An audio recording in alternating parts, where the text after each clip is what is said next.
Iniimbestigahan ng mga otoridad kung ang ilan sa mga namamalimos ngayon na dumarami ulit dahil sa Kapaskuhan ay baka hawak daw ng sindikato.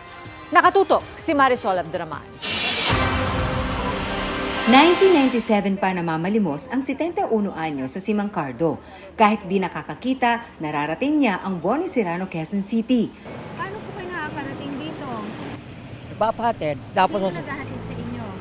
kapitbahay. Ang mga namamalimos, kasama ang mga Indigenous People o IP na dumarami tuwing Kapaskuhan ang subject ng operasyon ng DSWD. May impormasyon kasing sindikatong may hawak sa ilang namamalimos.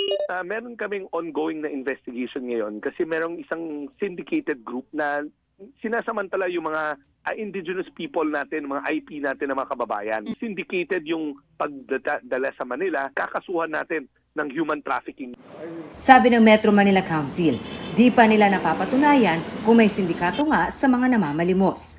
Even when we interview them, no, they would always just say na bumiyahe sila ng Maynila, nagbabaka sakali. So kung meron naman pong mga sindikatong involved dyan, of course we will refer them to the police. Apila ng mga otoridad sa publiko, mas makatutulong sa mga namamalimos kung sasagipin sila, kaya agad silang i-report sa mga kinauukulan.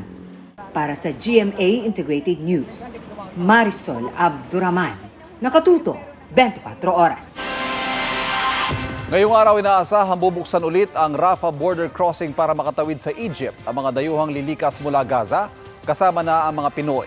Mula sa Cairo, Egypt, nakatutok si Rafi Tima.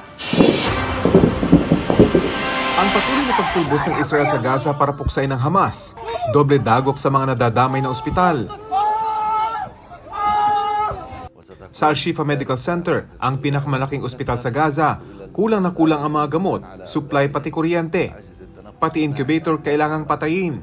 Babala tuloy ng Palestinian Health Ministry, 39 na sanggol sa neonatal intensive care unit ng ospital ang nanganganib mamatay. Ang Israel, nangako raw na ililikas sa mga sanggol. Laking pasalamat naman ni Rebelina Cargullo Al-Abadla na nakatawid na silang buong pamilya sa Rafah border crossing. Nagpaiwan kasi siya mula sa second batch dahil ang asawang Palestino hindi agad pinayagan ng Egypt na pumasok. Talagang hindi makakasama yung asawa ko po. Babalik talaga kami ng Gaza. Si Laila, iniwan din ng ina na kasama sa unang batch dahil ang asawang Palestino hindi rin agad pinayagang makalusot sa border. Pero kahapon, pinayagan ng asawa kaya buo silang mag-anak na pumasok sa Egypt. I feel happy.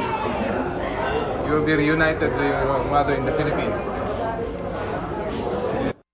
Nanawagan naman ang ating gobyerno sa iba pang Pinoy na nasa Gaza. Please, tumawid na. Hindi makakabalik naman kayo sa Gaza eh. But there's no guarantee after today or tomorrow na we will be given such good consideration.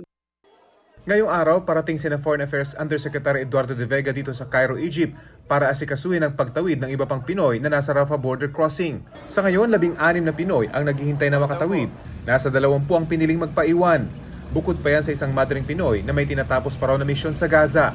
Sa 78 Pinoy na nakatawid na sa Egypt, 77 ang nakauwi at pauwi na sa Pilipinas.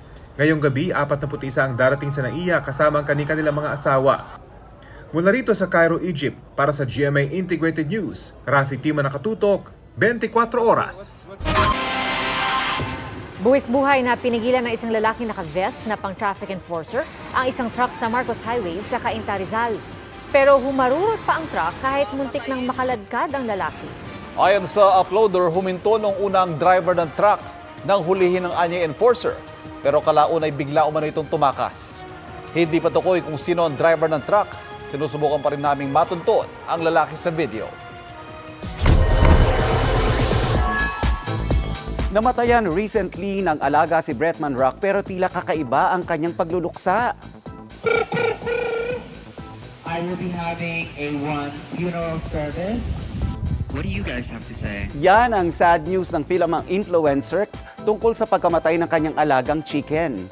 Pero ang kanyang mourning idinaan ni Bretman sa Filipino-style funeral na may pakaraoke pa kasama ang iba niyang alaga.